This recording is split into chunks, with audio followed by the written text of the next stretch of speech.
శ్రీ సూక్తంలో 15 ఋగ్మంత్రాలు ఉన్నాయి. శ్రీ సూక్తం ఋగ్వేదంలో దీన్ని చెప్పుకున్నాం కాబట్టి వీనికి రుక్కులు అని పేరు. రుచస్తుతం అనే ధాతు మీద రుక్కు అనే శబ్దం ఏర్పడింది. స్తోత్రాత్మకమైన మంత్రములు అని అర్థం. ఈ 15 అనే సంఖ్య 5 1 కలిపితే 6 అవుతుంది. 6 అనేది సంఖ్యాశాస్త్రంలో శుక్రగ్రహానికి ప్రతీకం. శుక్రవారం లక్ష్మీవారం కావటము, శుక్రవారం నాడు లక్ష్మీ పూజలు మనం చేసుకుంటూ ఉండటం దీనితో సంబంధించి ఉన్నదని మనం గ్రహించుకోవచ్చు. దీనిలో మొదటి మంత్రంలో జాత వేదో మమావహ, రెండవ దానిలో తాం మావహ జాత వేద, మరియు 13, 14 మంత్రముల్లో చివరి దానిలో కూడా ఈ జాతవేద అనే పదం 3 మార్లు వచ్చింది. మొత్తం 15 మంత్రములలో 5 మార్లు జాతవేద అనే శబ్దం మనకు గోచరమైంది. వేద అనే అకారాంత శబ్దం మనకు వేదము అని అర్థం. వేదస్సు అనే సకారాంతమైన శబ్దానికి ధనము అని అర్థం. జాతవేదాహ అనగా ధనము ఎవరి నుండి ఉత్పన్నమవుతున్నదో ఆయన జాతవేదసుడు, సకారాంత శబ్దం ఇది. ఈ అగ్ని జాతవేదసుడు అని చెప్పబడుతున్నాడు. దీనికి ఆరోగ్యం భాస్కరాదిచ్చేత్, శ్రీమిచ్చేత్ హుతాశనాత్, జ్ఞానం మహేశ్వరాదిచ్చేత్, మోక్షమిచ్చేత్ జనార్దనాత్ అని ఒక శ్లోకం ప్రమాణంగా చెబుతూ ఉంటారు.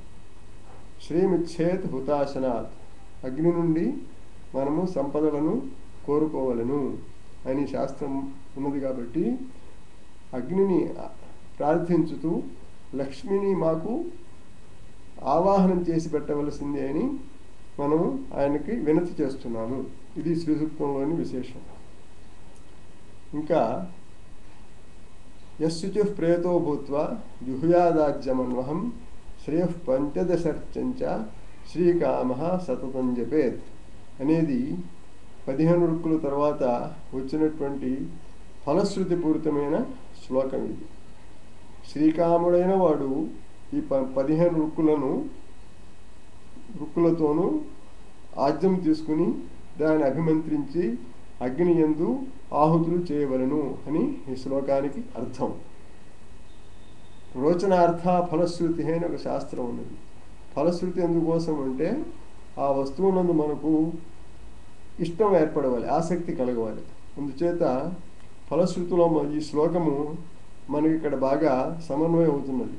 ఎలాగంటే అగ్ని యందు ఆహుతులు చేయబోతున్నాం కాబట్టి అగ్నిని ప్రార్థించి మాకు సంపదను లక్ష్మిని అందజేయము అని చెప్పటంలో 15 మంత్రములకు తాత్పర్యం ఉన్నది. ఈ ఎక్కడ ఏ విధానంలో చూసుకున్నా కూడా ఏ మంత్రము ఏ ఉపాసన చూసినా 2000 మార్లు జపం చేసినట్లయితే దానిలో 10వ వంతు 200 మార్లు తర్పణం చేయాలి. దానిలో 10వ వంతు 20 మార్లు హవనం చేయాలి. దానిలో 10వ వంతు కనీసం 2 భక్తులకు సమారాధన చేయాలి, భోజనం పెట్టి వాళ్ళని సంతృప్తులను చేయాలి. ఈ విధంగా 10వ వంతు ఈ చేసే విధానము హవనం తర్వాత వస్తున్నది. అంచేత శ్రీ సూక్త పారాయణం ఎంత ప్రధానమో శ్రీ సూక్త మంత్రములతో హవనం చేయడం కూడా అంత ప్రధానం కాబట్టి జాతవేద అని సంబోధన చేసి అగ్నిని ప్రార్థించడం అనేది ఇక్కడ మనకు సమన్వయం అవుతున్నది. అంతేకాకుండా వేదాంత శాస్త్రంలో అనేక 11 ఇంద్రియములను చెప్పి ఒక్కొక్క ఇంద్రియానికి ఒక్కొక్క అధిదేవతను చెప్పి ఉన్నారు. వాక్ అనే ఇంద్రియానికి అగ్ని అధిదేవత అని శాస్త్రమునందు స్పష్టంగా చెప్పబడి ఉన్నది. లక్ష్మీదేవి యొక్క రూపాంతరమే సరస్వతి. సరస్వతి అనగా వాక్కు అని మనం తెలుసుకున్నాం కాబట్టి వాక్కు నాకు అధిదేవత అయిన అగ్నిని సంబోధించి ఆయన ప్రార్థన చేసి లక్ష్మిని సంపాదించుకోవడం అనేది ఇక్కడ ప్రస్తుతమైన విషయం. ఇంతేకాకుండా శ్రీమద్ భాగవతం 3వ స్కంధం 6వ అధ్యాయం 12వ శ్లోకంలో తస్యాగ్నిరాస్యం నిర్భిన్నం లోకపాలః అవిశత్ప్రదం రాజా స్వాంశేన వక్తవ్యం యాసౌ ప్రతిపద్యతే అని చెప్పబడి ఉన్నది.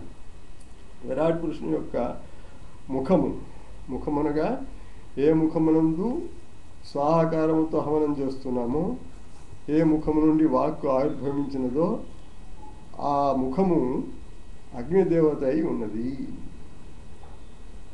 స్వాంశేన వక్తవ్యం యయాసో ప్రతిపద్యతే.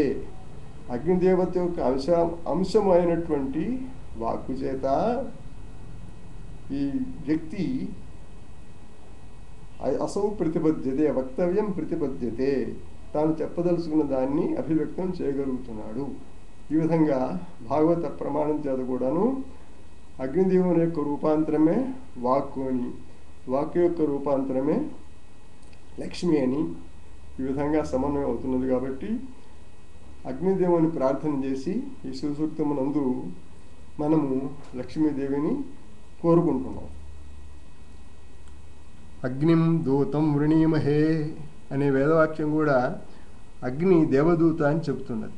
దేవతలకు స్వాహాకారం చేత మనం అందించే హవిస్సును చేరవేసే ఉద్యోగం అగ్నిదేవునికి ఉన్నది. కాబట్టి అందుచేత కూడాను జాతవేదో మమావహ అని అగ్నిని ప్రార్థించి శ్రీ లాభం కోసము కోరుకోవటం అనేది ప్రస్తుతము సమన్వయమై ఉన్నది.